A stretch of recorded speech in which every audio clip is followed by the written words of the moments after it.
사무총회 때 한번 말씀드린 것처럼 어느 날 보니까 이제 제가 저희 교회에 부임한 지 이제 만 13년이 되고 이제 14년째가 이제 되었습니다. 시간이 참 금방 지난다는 것을 느끼게 됩니다.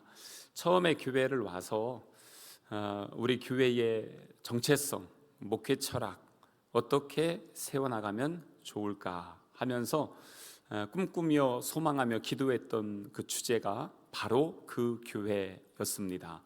그래서 하나님이 찾으시는 바로 그 교회, 또 하나님이 이끄시는 바로 그 교회, 이렇게 바로 그 교회가 우리 교회 표어에 계속해서 이어져 왔다가 희년 때만 잠깐 빼고요, 올해 다시 바로 그 교회가 들어오게 되었습니다. 이유는 분명합니다. 교회 주인은 예수님이시고 예수님이 이끄시는 교회입니다. 우리 예수님의 가장 큰 관심은 교회에 있고 교회를 통해서 하나님의 뜻을 이루어 나가십니다. 그래서 우리는 성경에 있는 교회들 중에서도 가장 모범적이고 모델적인 교회를 우리가 살펴보면서 그 교회를 통해서 우리의 교회 모습을 한번 되돌아보고 또 그 교회가 우리 교회가 되기를 소망하면서 해마다 연초에는 이런 그 관련된 말씀들을 함께 나누고 있습니다.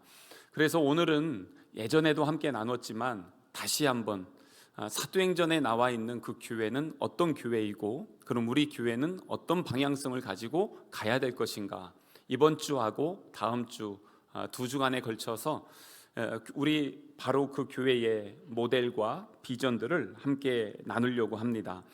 우리 성남교회는 이제 52년이 되었습니다. 이제 어느 정도 역사가 있는 그러한 교회가 되었습니다. 지금까지도 하나님의 은혜로 왔지만 이제 앞으로 나아가는 모든 걸음도 또 계획도 그 비전도 하나님의 뜻 안에 있어야 되겠죠. 주님 부르시는 그날 우리가 주님 앞에 섰을 때 너는 뭘 했냐 라고 한다면 주님의 몸된 교회를 위해 충성하고 영혼을 구원하며 하나님 나라 복음을 전하며 생명을 살렸다 하는 그러한 고백을 가지고 주님 앞에 서야 될 것입니다. 그래서 우리는 그러한 교회, 그러한 성도들의 모습은 어땠는가? 근데 성경에 나와 있는 가정들이나 성경에 있는 교회들을 보면은 가끔 실망할 때가 있습니다. 왜냐하면 제가 전에도 말씀드렸지만 성경에 있는 가정들처럼 살아야 됩니다. 전에 한번 이렇게 설교했는데 보니까 안 되겠더라고요. 별일이 다 있습니다. 형이 동생을 죽이는 것부터 시작해서 근친상간까지 별 역사가 다 있는 게 성경에 있는 가정들이더라고요. 그래서 하나님이 기뻐하시는 가정으로 그때부터 바꿨습니다. 근데 교회도 마찬가지입니다. 완전한 교회는요 없습니다. 예수님이 3년 동안 제자들을 데리고 공생의 사역을 감당했습니다. 그 정도면 대단하지 않습니까?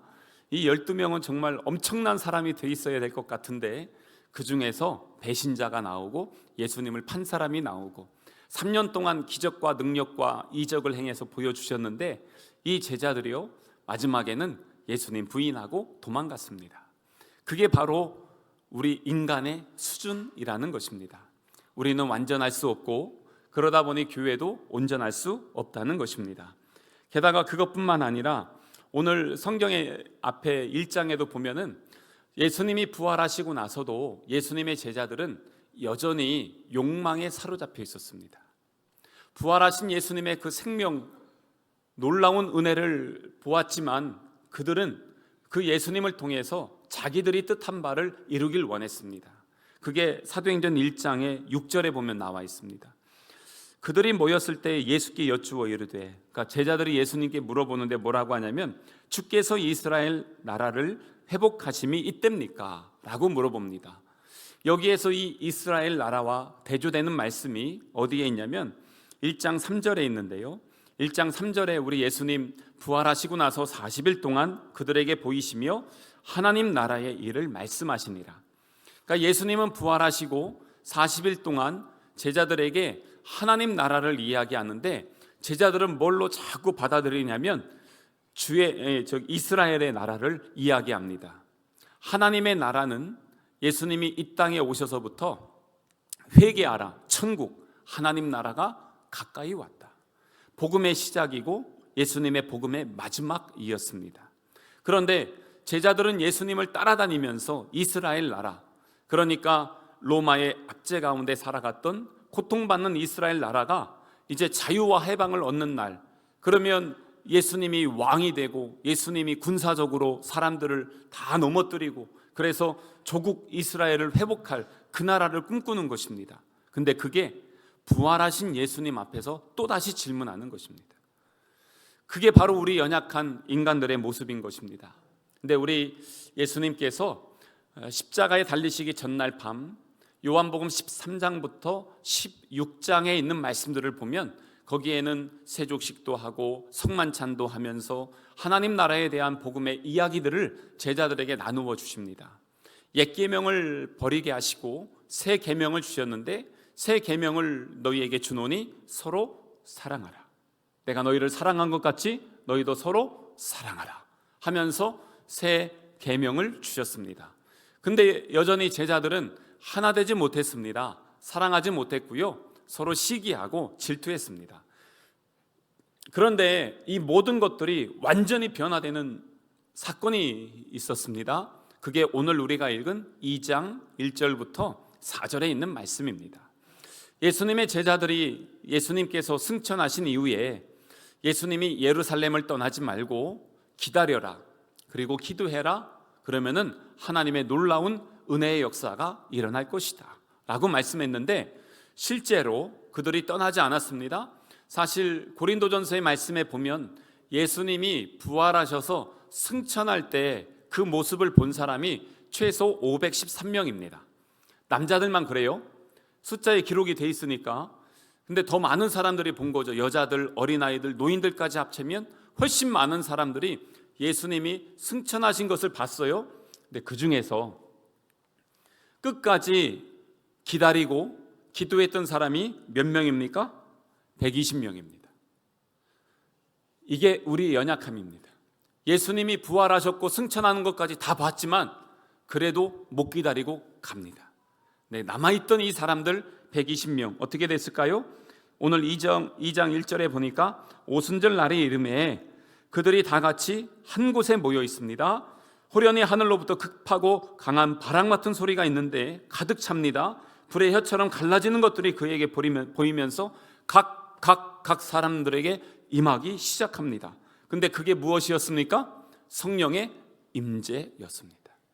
초대교회, 사도행전 교회 첫 번째 가장 중요한 것이 무엇이냐? 바로 성령의 충만한 교회인 것입니다. 이거는 무엇보다 소중하고 귀하고 그렇기 때문에 중요합니다. 너무너무 중요합니다. 다시 한번 기억하고 다시 한번 기억해야 되는 것은 성령께서 우리의 교회의 주인 되시고 이끌어 주신다는 것입니다. 예수를 믿는 믿음을 주시는 분이 누구십니까? 성령님이십니다. 예수를 주라고 고백할 수 있는 입술을 주시는 분이 누구실까요? 성령님이십니다. 우리가 주의 말씀을 들을 때 귀를 열어주시는 분이 누구실까요? 성령님이십니다. 우리의 입술을 열어서 예수가 그리스도라고 선포하며 전도할 수 있게끔 힘을 주시는 분이 누구실까요? 성령님이십니다. 오늘도 내가 은혜로 산다고 고백하며 감사할 수 있는 그 마음을 주시는 분이 누구실까요? 성령님이십니다. 우리의 기도를 들어서 응답하시고 일하시는 분이 누구실까요? 성령님이십니다.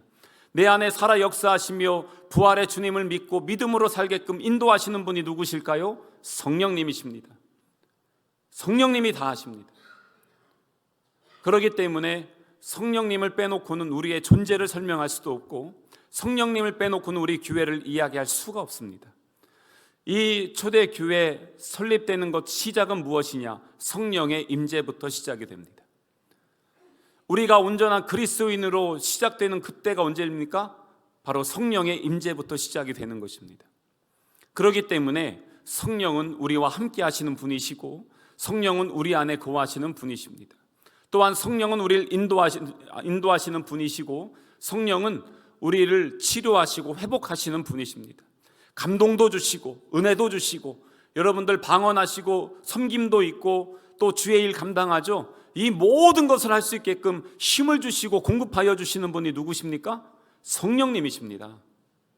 다른 곳으로는 얻을 수 없습니다. 성령님이 주시는 것입니다. 그래서 오늘도 성령님이 임재하시고 이 역사가 시작되는 것입니다. 성령님이 임재하는데 4절에 보니까 그들이 다 성령의 충만함을 받았어요. 거기에 있는 모든 사람들에게 성령이 임하기 시작했습니다. 성령이 그래서 어떻게 합니까? 말하게 하심을 따라서 다른 언어들로 말하기를 시작하니라. 방언을 하기 시작했습니다. 근데 여기 있는 방언은 일반 다른 방언하고 약간 다르죠. 다른 언어가 들리기 시작했습니다. 내가 입술로 이야기하는데 아프리카 사람이 내 이야기를 알아듣는 거예요. 소수민족 사람의 언어가 들리기 시작하는 거예요. 이게 왜 그렇습니까? 성령이 말하게 하시는 것입니다. 저도 뭐 이런 게 있으면 참 좋겠다 사모하긴 하는데 우리나라에도 이런 분들이 있어요. 방언하면서 영어를 배우신 분이 있고 방어를 하면서 일본어를 하시는 분들이 있습니다. 그렇게 해서 한 번도 공부는 안 했는데 그 영어도 하고 뭐 일본어 한다는 그런 이야기를 들었고, 제가 예전에도 한번 몇 번 말씀드렸지만 우리 한국의 선교사님이 아프리카에서 사역을 하는데 거기에서 성령 말씀을 막 하셨더니 거기 아프리카의 흑인 할아버지가 기도하는데 한국어로 기도를 하더라는 겁니다. 성령 주이소, 성령 주이소 막 계속 그러더래요. 그것도 어떻게 경상도 사투리로 그렇게 성령 주이소, 성령 주이소 막 이러면서 기도를 하시더라는 겁니다. 선교사님이 듣고 깜짝 놀랐죠. 어떻게 이렇게 되냐? 그건 우리는 설명할 수 없습니다. 분명한 건 성령님이 일하여 주신다는 것입니다. 동일하게 우리에게도 역사하시는 성령님이십니다. 그래서 우리는 성령님을 의지하며 살아갑니다. 로마서 1장부터 7장에 보면 우리가 의인은 없나니 하나도 없습니다. 그래서 예수님과 함께 세례받고 죽습니다. 더 이상 이젠 내가 믿음으로 살려고 해도 내 안에 있는 이 연약함 때문에 어떻게 살아갈 방법이 없어요. 로마서 7장에 보면 사도 바울이 막 고민하며 갈등합니다. 내가 우리 주님의 법을 따르고 싶은데 이 사망의 법이 나를 사로잡고 있는구나. 오라 나는 곤고한 사람인데 내가 어떻게 하면 좋겠냐 막 갈등하거든요. 근데 그걸 한 방에 풀어주는 말씀이 있습니다. 그게 로마서 8장입니다. 그 모든 갈등들을 풀어주는 게 무엇이냐면, 그러므로 이제 그리스도 예수 안에 있는 자에게 결코 정죄함이 없나니 이제 그리스도 예수 안에 있는 생명의 성령의 법이 죄와 사망의 법에서 너를 해방했다. 그러니까 생명의 성령의 법이 죄와 사망의 모든 것을 해결한다는 것입니다. 그래서 성령님은 우리를 자유하게 하십니다. 죄에서 자유함을 얻게 하고 고통의 멍에에서 자유롭게 하고 또 하나님의 자녀로서 온전하게 세움받게 하는 모든 것, 바로 성령의 능력인 것입니다. 그래서 이 성령의 기름 부으심, 성령의 임재하심은 그리스도인의 시작이 되는 것이에요. 그래서 우리가 부활절에나 우리 성탄절 때 세례 예식을 하잖아요. 항상 강조하는 말씀이 있습니다. 물 세례만 받으면 안 된다. 물 세례만이 아니라 성령 세례를 받아야 된다. 성령 세례를 받아서 성령이 임재하시고 성령이 함께 하시고 성령이 역사해 주셔야 된다. 그래야 하나님의 자녀가 될 수 있다. 온전한 그리스도인은 물 세례가 아닌 성령의 세례를 받는 것입니다. 성령의 세례를 받아야 되는데 오늘 여기 보니까 성령의 세례가 임하는데 바람같이 막 역사합니다. 불같이 역사합니다. 그 안에서 기름 부어주시니까 거기에서 은사들이 드러나기 시작하는 것이에요. 하나님의 능력이 나타나기 시작하는 것입니다. 하나님의 임재예요. 이게 임재하면 어떻게 되냐면 내가 나를 잡고 있는 인생이 주님이 나를 잡아주시는 거예요. 성령은요, 역사가 두 가지로 나타나는데 성령은 임하여 주십니다. 나를 완전히 사로잡아 주시는 것입니다. 오늘 이게 그 말씀이에요. 성령이 임재하셔서 각 사람 위에 역사하여 주시고 그들에게 역사하여 주시니까 그들이 변화되는 것입니다. 또한 성령은요, 내주하여 주십니다. 임재하여 주시는 성령이 내 안에 내주하여 주십니다. 주님, 내 마음을 엽니다. 내 안에 들어와 주십시오. 임마누엘로 함께 하신다고 하죠. 우리 예수님 태어나실 때 임마누엘이었죠. 그리고 승천하실 때 보라, 세상 끝날까지 내가 너희와 영원히 함께 하신다 말씀하시죠. 어떻게 함께 하십니까? 성령이 내 안에 내주하여 주시는 거예요. 성령님이 내 안에 내주하여 주셔서 임마누엘이 되는 것이에요. 그래서 성령님이 내 안에 역사하는 것입니다. 성령님이 나와 함께하여 주시는 것이에요.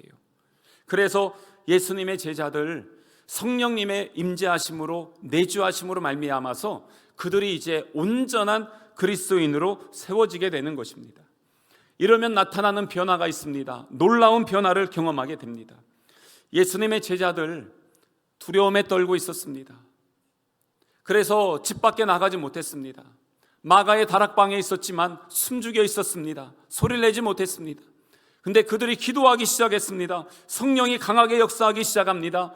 그들은 문을 열고 나가서 이제는 소리 지르며 외치기 시작합니다. 예수는 그리스도이십니다. 예수님은 부활하셨습니다. 예수님은 나의 주, 나의 하나님이십니다. 왜 담대하게 외치는 겁니다. 두려움에 떨었던 심령이 담대하게 변화되는 것이에요. 왜 이렇게 될 수 있습니까? 성령이 주시는 담대함이십니다. 하나님의 영이 임하게 되니까 그들이 담대하게 되는 것입니다. 게다가 성령이 임하시고 나니까 그들이 변화됐는데 어떻게 되냐면 하나가 되어지기 시작합니다. 왜 그렇습니까? 그들이 4절에 보시니까요, 그들이 다 성령의 충만함을 받고 성령이 말하게 하심을 따라서 말을 하게 되는 것입니다.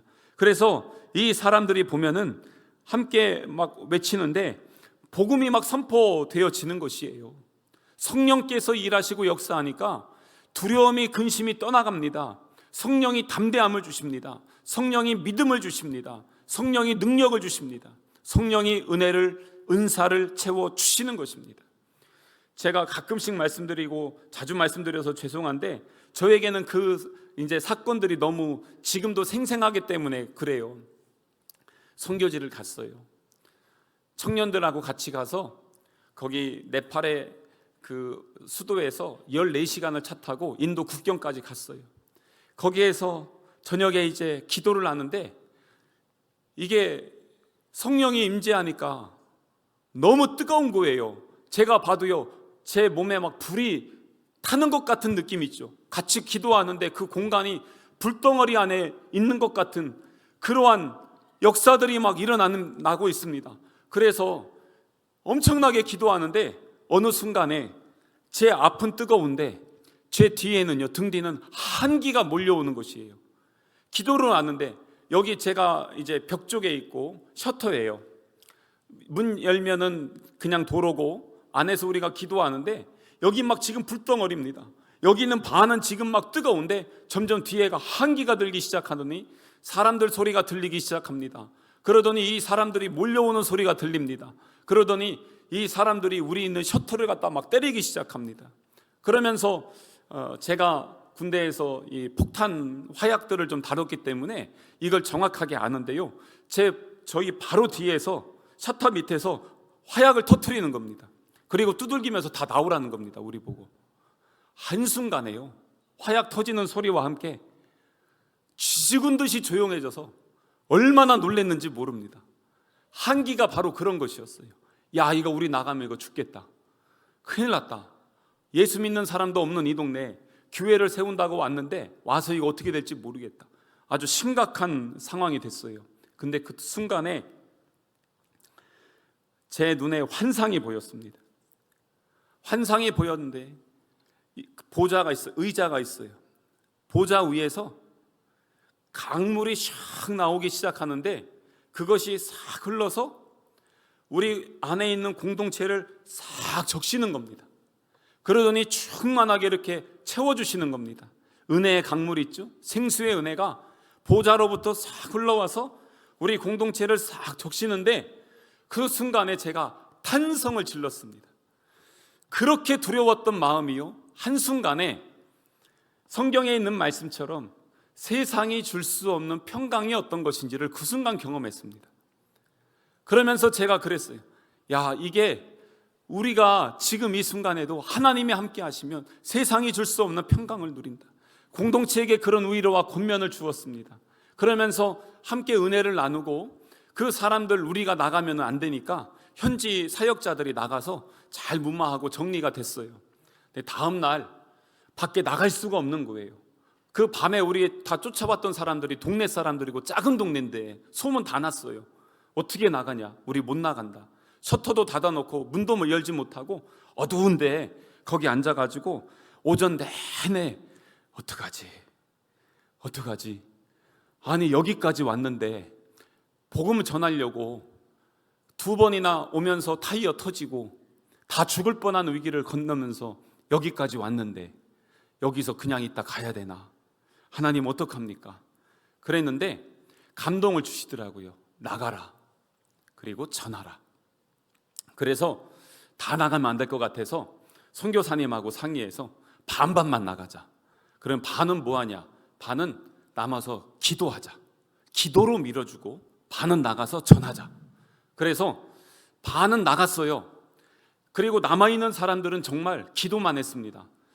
기도한 형제들이 뭐라고 하냐면, 목사님, 평생 이렇게 은혜가 충만한 기도는 한 번도 경험하지 못했습니다. 그 얘기를 다 하는 것입니다. 정말 목숨 걸고 나가서 잡히면 잘못되니까 그 형제들을 위해서, 만나는 영혼들을 위해서 성령님 함께 하시고 역사해 주십시오. 정말 전심으로 기도했어요. 나간 사람들은요, 나가서 야 이거 어떡하냐, 다 손붙잡고 다니면서 이거 어딜 어떻게 가야 될까 이러면서 갔는데 학교 앞에 갔어요. 그래서 여차여차해서 사람들을 만났는데 어른들은 좀 시선이 안 좋았는데 어린아이들은 따뜻하게 맞아준 거예요. 그래서 어린아이들 만나서 복음을 전하고, 그러면서 이따가 우리가 저기에서 예배 드릴 건데 너희들 와라 그랬습니다.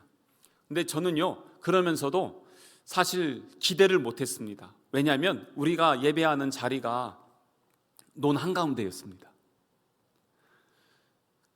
그냥 콘크리트만 깔아놓은 논 한가운데, 그리고 여기서 저기가 인도 국경이었습니다.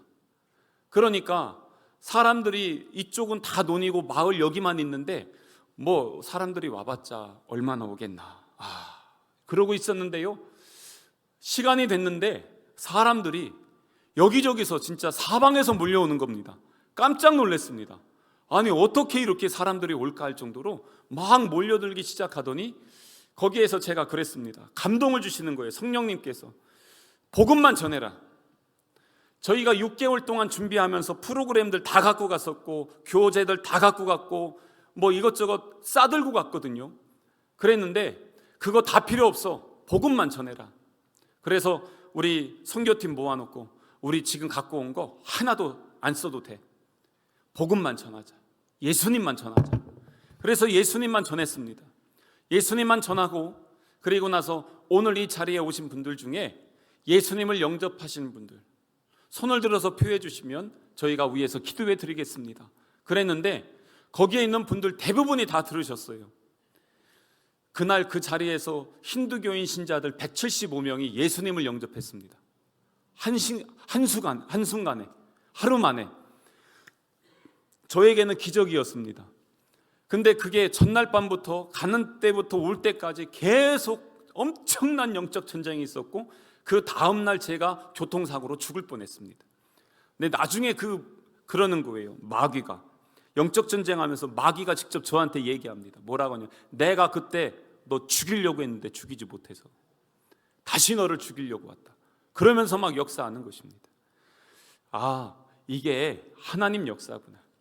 그래서 이러한 체험들을 몇 번 하고 나서 성령님이 함께 하시고 성령님이 내 안에 역사하신다는 것, 그것으로 말미암아 환난도 고난도 있지만 성령님이 나와 함께 하시고 싸워주시면 교회는 이긴다. 우리는 승리한다. 그래서 우리 예수님은 요한복음 16장 33절에 마지막 있죠, 십자가를 지시기 전에 맨 마지막에 주신 말씀이 세상에서 이것을 너희에게 이름은 너희로 내 안에서 평안을 누리게 하려 함이라. 세상에서 너희가 환난을 당하나 담대하라. 내가 세상을 이기었노라. 이게 마지막 주신 말씀입니다. 세상을 이겼다. 아니 십자가를 지시고 돌아가실 분이 하시는 말씀이 담대해라. 내가 세상 이겼다. 그리고 예수님은 십자가를 죽으셨지만 부활하심으로 승리하셨습니다. 주님이 주신 가장 큰 위대한 선물, 성령님이십니다. 교회는 성령의 공동체가 되어야 됩니다. 그래서 교회는 성령님이 이끌어 가셔야 됩니다. 여러분들의 목장 가운데 대화를 나누는 가운데 누가 함께 계십니까? 성령님이 함께 계십니다. 우리가 이 일을 준비하며 진행하는 가운데 누가 우리를 그 마음을 주십니까? 누가 감동하여 주십니까? 성령님이 감동하여 주셔야 됩니다. 그리고 무엇을 어떻게 점검합니까? 성령님이 간섭하여 주셔야 됩니다.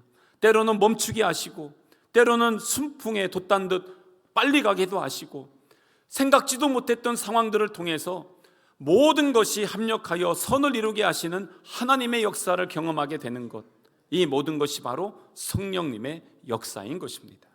그래서 우리는 항상 성령을 사모해야 됩니다. 성령의 임재 안에 있어야 됩니다. 내주하시는 성령님과 동행해야 됩니다. 그렇지 않으면 그리스도인으로서 승리할 수 없습니다. 우리가 깨어있지 못하면 어떻게 됩니까? 마귀는 좋아합니다. 여러분들 잠든 심령은요, 딱 마귀 먹잇감입니다. 저희가 아까 말씀드린 그 안에서, 그 네팔 선교지에서요 3박 4일을 있으면서 1분도 쉬지 않고 기도했습니다. 공동체가 돌아가면서. 마귀 해방이 얼마나 심했는지 아십니까?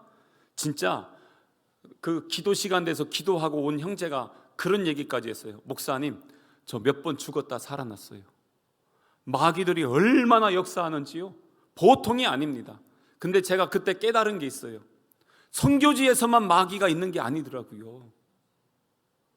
지금 우리 삶에도 똑같아요. 우리가 깨어 있으려고 하면 잠들라고 하고요, 열심히 하려고 하면은 천천히 하라고 하고요, 때로는 지치고 피곤하면 네가 패배자야 이러면서 우리를 무너뜨립니다. 마귀는 별 역사를 다합니다.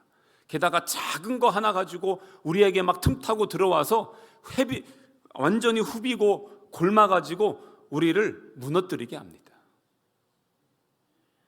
그래서 마귀는 자꾸 죽음의 역사를 하고요, 예수님과 성령님은 살리는 역사를 합니다. 교회는 살리는 곳입니다. 생명의 역사가 있어야 되는 곳입니다. 누가 이 일들을 역사하십니까? 성령님이 하십니다. 성령님이 그래서 임재하여 주신 것입니다. 성령님이 역사하여 주셨던 것입니다. 그래서 우리가 회복해야 될 게 뭐냐? 성령의 바람을 계속 불어야 됩니다. 그렇게 바람을 불어줘야 우리가 삽니다. 사실 제가 오늘 저 뒤에 있는 온풍기 있잖아요, 새벽 3시에 맞추고 새벽 4시에 맞춰놨어요.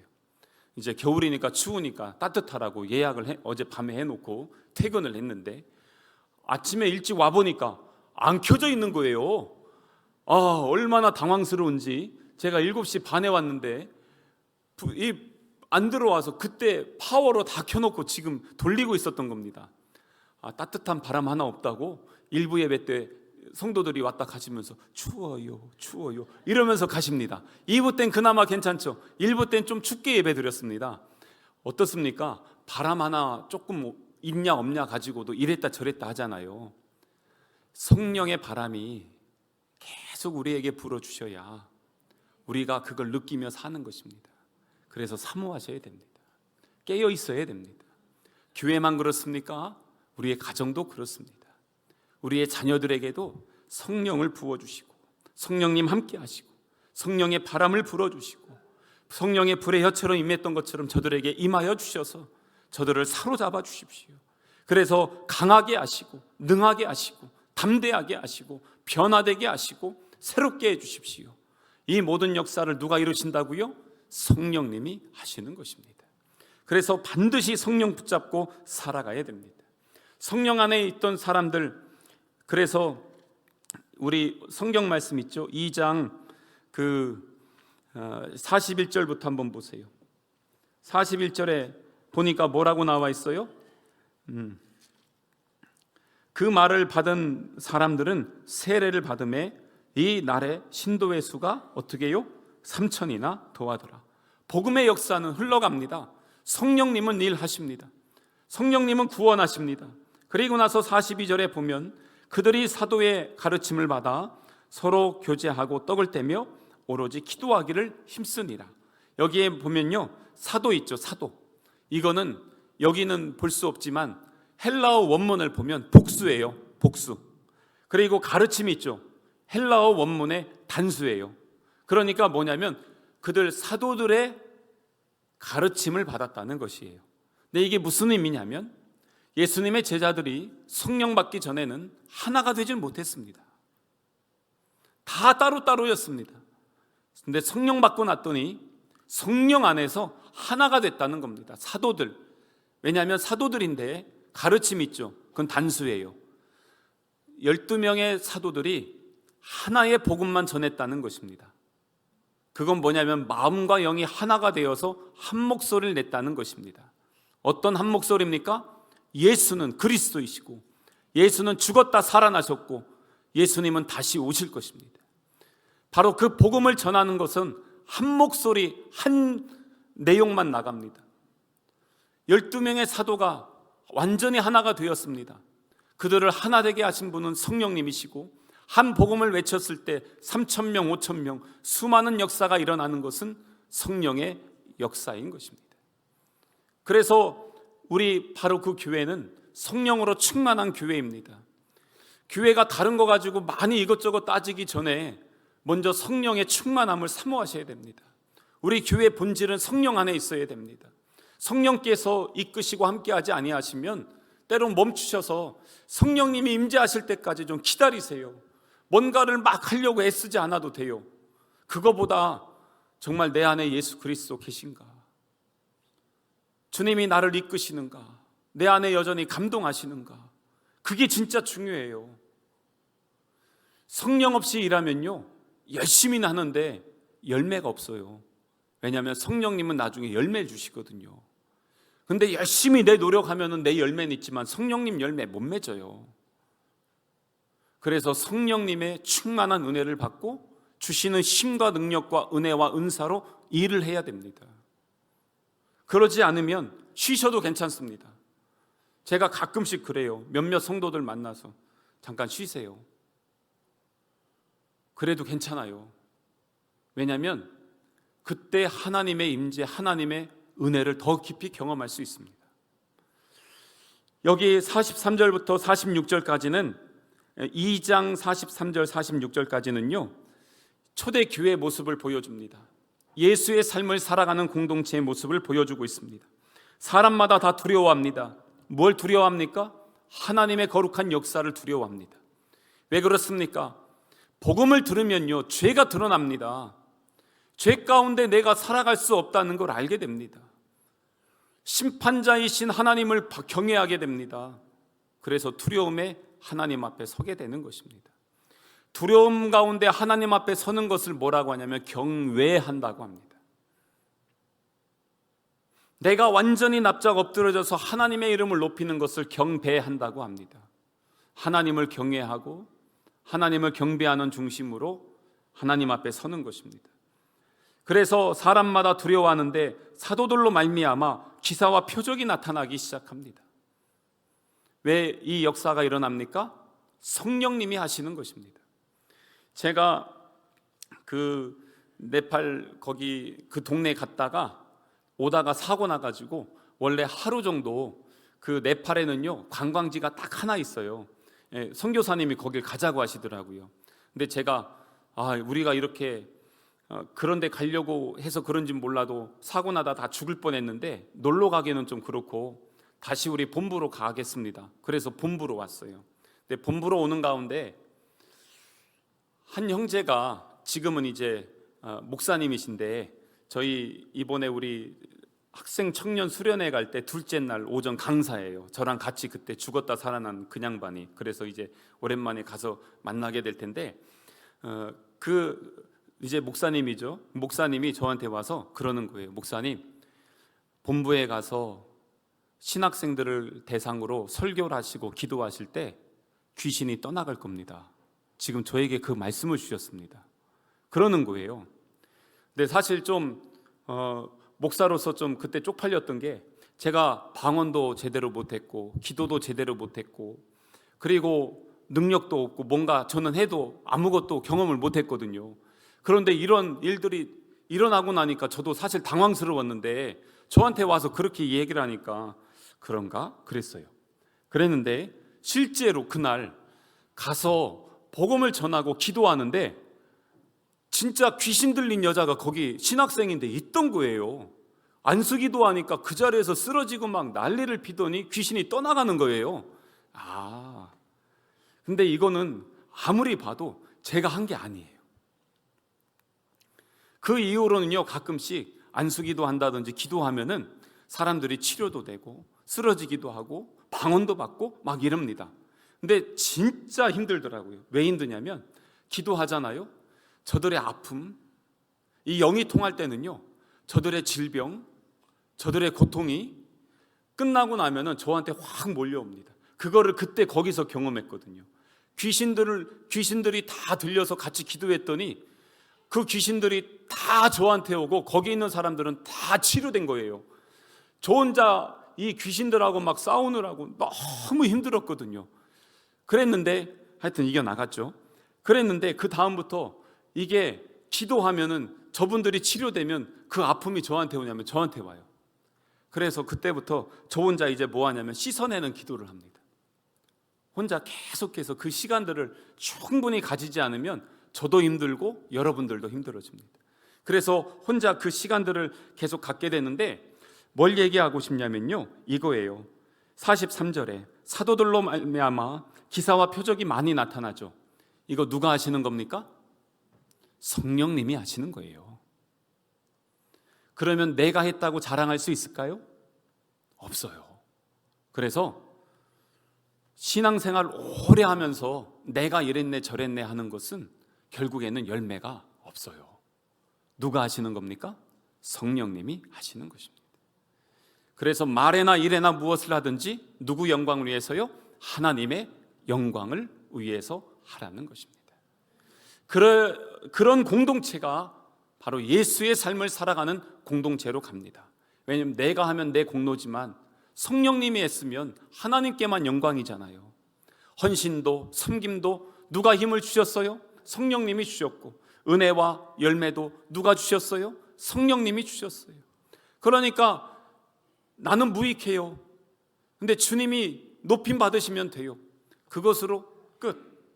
그러기 때문에 다 일해놓고 뭐 그거 가지고 이랬네 저랬네 크게 신경 쓰지 않아도 괜찮아요. 왜냐하면 성령님이 일하시면 되니까 그래요. 제가 그래서 요즘 농담으로 그러잖아요. 제가 개떡같이 설교해도 여러분들이 찰떡같이 알아들어서 은혜 받으시면 돼요. 그럼 그걸로 끝나는 거예요. 뭐 그거 가지고 뭐 이랬네 저랬네 할 것도 사실 없어요. 그렇기 때문에 성령님이 임재하니까 여기에서 보세요. 46절에 날마다 마음을 같이하여 성전에 모이기를 힘쓰고 집에서 떡을 떼며 기쁨과 순전한 마음으로 음식을 먹고 하나님을 찬미하며 또 온 백성에게 칭송을 받으니 주께서 구원받는 사람을 날마다 도하게 하시니라. 아멘. 얼마나 감사합니까? 모였습니다. 그냥 모이는 게 아니고요, 집에 있는 거 가지고 와서 함께 나누는 것입니다. 무엇입니까? 생수의 은혜를 나누는 것이에요. 함께 내게 있는 거, 하나님이 주신 거 나누고 싶어서 나눠요. 그리고 흘려 보내는 거예요. 그러면서 구제하며 섬기게 되었어요. 재밌는 말씀 46절에 보세요. 마음을 같이 해서 성전에 모였죠. 또 집에서 떡 떼죠. 어디가 진짜 교회일까요? 성전에서 모이고 집에서 떡을 떼고. 어디가 진짜일까요? 집이에요, 집. 예루살렘 교회가 어디예요? 마가의 다락방이에요. 그 교회예요. 거기가 예루살렘 교회는 다락방이에요. 그 집의 2층이에요. 그리고 각 교회들도 그 동네 집들이에요. 성전은 뭡니까? 구약에서부터 했던 성전인데요, 여기는 유대인들이 있던 곳이고 이 자리에서 예수님의 사형 선고가 있었고 그 다음에 제자들 위협받았던 자리이고 여기서 예수님의 제자들 여기서도 죽고 뭐 하는 일들이 다 여기 성전에서 있어요. 여기는 뭐냐면 복음 전하는 곳이었어요. 근데 포기하지 않아요. 가잖아요. 왜요? 성령께서 담대함을 주셔서. 그래서 가고 떡 떼고 함께하고 교제하고. 근데 그래서 우리 교회가 이런 교회가 정말 되면 좋겠다. 오전에 말씀 나눴던 것처럼 AI 시대예요. 제가 진짜 나눌 말씀들이 엄청 많았습니다. 왜냐하면 요즘 아침마다 그 강의를 좀 듣고 있습니다. 세상이 변화가 되는데 제가 어느 순간에 세상과는 전혀 상관없는 외딴 삶처럼 느껴졌어요. 성도들은 어떻게 사나? 생활은 어떤가? 삶이 어떤가? 직접적으로 경험은 못하더라도 세상의 변화는 어떻고 우리의 삶은 어떤지 그런 것들을 이제 학자들이나 연구자들이나 이런 사람들 강의를 한번 들어보면서 한번 배워야 되겠다 해서 아침마다 지금 듣고 있어요. 그렇게 이제 정기 구독하고 보고 있는 게 몇 개 있는데, 세상이 너무 치열한 거예요. 우리가 앞으로 어떻게 살아가야 될 것인가. 여러분들은, 여기 계신 분들은 사실 지금부터 돌아가실 때까지 큰 변화 없이 사셔도 되지만, 우리 아이들은요 정말 놀라운 변화 속에 살게 됩니다. 이거 어떻게 해야 되나. 근데 교회 경쟁력이 뭐냐? 43절부터 47절에 있는 예수의 공동체입니다. 교회 본질을 잃어버리지 않고 주님이 기뻐하시는 공동체로 세워진다면 교회는 삽니다. 교회는 이루어질 것입니다. 계속해서 하나님의 역사에 쓰임받게 될 것입니다. 이러한 위대한 변화의 시대에 하나님의 능력의 복음을 붙잡고 있는 우리에게 성령의 공동체로, 예수의 삶을 살아내는 공동체로 우리가 함께 지음받아서 하나님이 기뻐하시는 성령의 바람이 매일매일 불어나가고 은혜의 생수의 강이 계속해서 흘러넘쳐서 주님이 기뻐하시는 바로 그 교회로 우리가 함께 지음받을 수 있기를 주님의 이름으로 축복합니다.